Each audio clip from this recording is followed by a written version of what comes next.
شروع اللہ کا نام لے کر جو بڑا مہربان نہایت رحم والا ہے۔ جب آسمان پھٹ جائے گا اور اپنے پروردگار کا فرمان سن لے گا اور یہی اس کے لائق بھی ہے، اور جب زمین ہموار کر دی جائے گی اور جو کچھ اس میں ہے وہ اسے نکال کر باہر ڈال دے گی اور بالکل خالی ہو جائے گی اور اپنے پروردگار کے ارشاد کی تعمیر کرے گی اور اس کو لازم بھی یہی ہے، تو قیامت قائم ہو جائے گی۔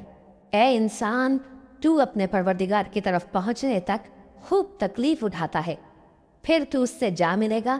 اب جس کا نامہ اعمال اس کے داہنے ہاتھ میں دیا جائے گا اس سے حساب آسان لیا جائے گا اور وہ اپنے گھر والوں میں خوش خوش واپس آئے گا، اور جس کا نامہ اعمال اس کی پیٹھ کے پیچھے سے دیا جائے گا تو وہ موت کو پکارے گا اور دوزخ میں داخل ہوگا۔ وہ اپنے اہل و عیال ہی میں مگن رہتا تھا، وہ تو خیال کرتا تھا کہ اللہ کی طرف لوٹ کر نہ جائے گا، کیوں نہیں؟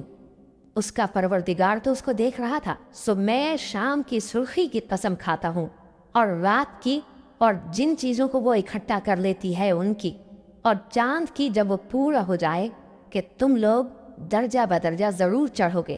تو ان لوگوں کو کیا ہوا ہے کہ ایمان نہیں لاتے، اور جب ان کے سامنے قرآن پڑھا جاتا ہے تو سجدہ نہیں کرتے، بلکہ کافر جھٹلائے جاتے ہیں، اور اللہ ان باتوں کو جو یہ اپنے دلوں میں چھپاتے ہیں خوب جانتا ہے۔ تو ان کو دکھ دینے والے عذاب کی خبر سنا دو۔